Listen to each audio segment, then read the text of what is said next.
어제 민주당 이재명 후보는 본선 후보 선출 이후 1호 공약으로 반도체 산업 지원 계획을 발표했습니다.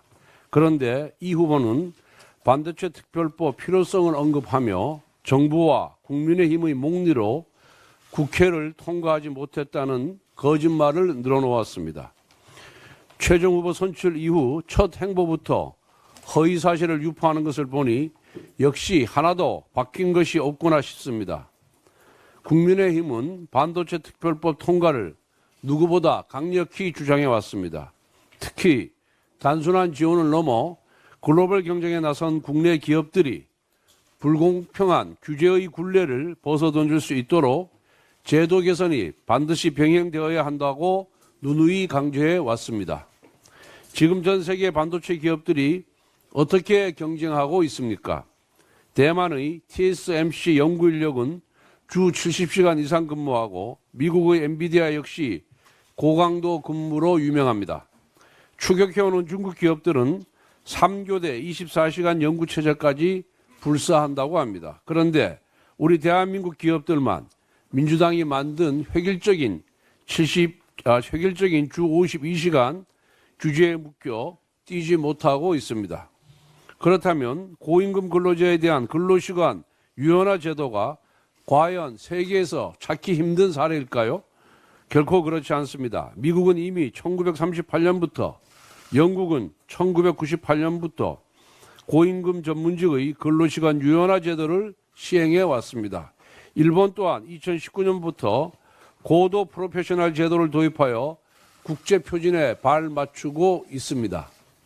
이재명 후보도 몰아서 일하기가 왜 안 되냐고 묻는데 할 말이 없더라고 인정했던 사안인데 정치적 동업자인 민노총이 항의를 하자 또 슬그머니 입장을 바꿨습니다. 국가를 위한 정책을 버리고 오로지 지지 세력만을 위한 정책을 선택한 것입니다. 멀리 찾아볼 이유가 없습니다.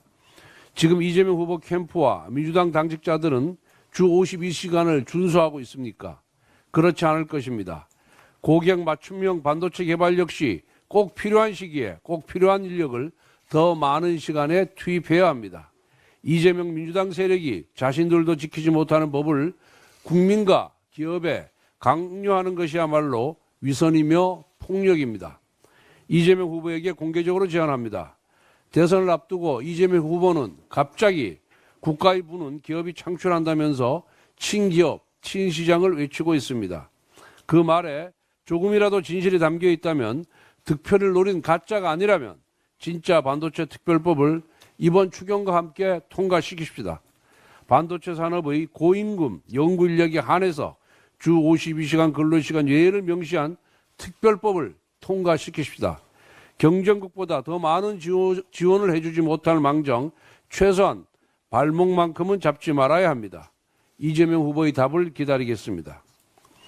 북한이 우크라이나 전쟁에서 파병을 인정했습니다.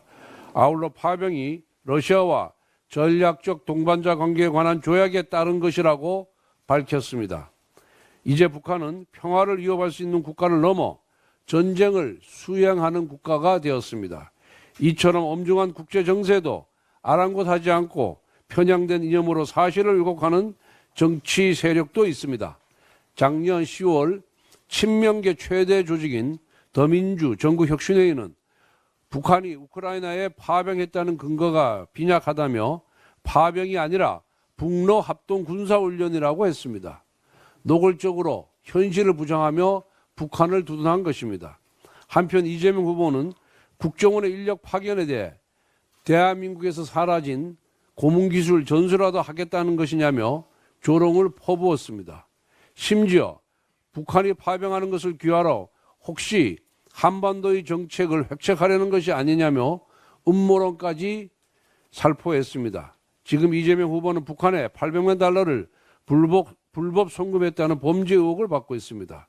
과거에는 미군을 점령군이라고 폄훼까지 하는 발언을 했습니다. 자기 정치 이익이 되면 이적 행위와 반미 발언도 서슴지 않았던 것입니다. 이런 사람이 어떻게 대한민국의 안보를 책임질 수 있겠습니까? 북한 스스로 우크라이나 파병을 인정했습니다. 이와 관련된 이재명 후보와 친명 세력의 억측과 음모론도 모두 그 실체가 드러났습니다. 이제라도 국민 앞에 사과하길 바랍니다.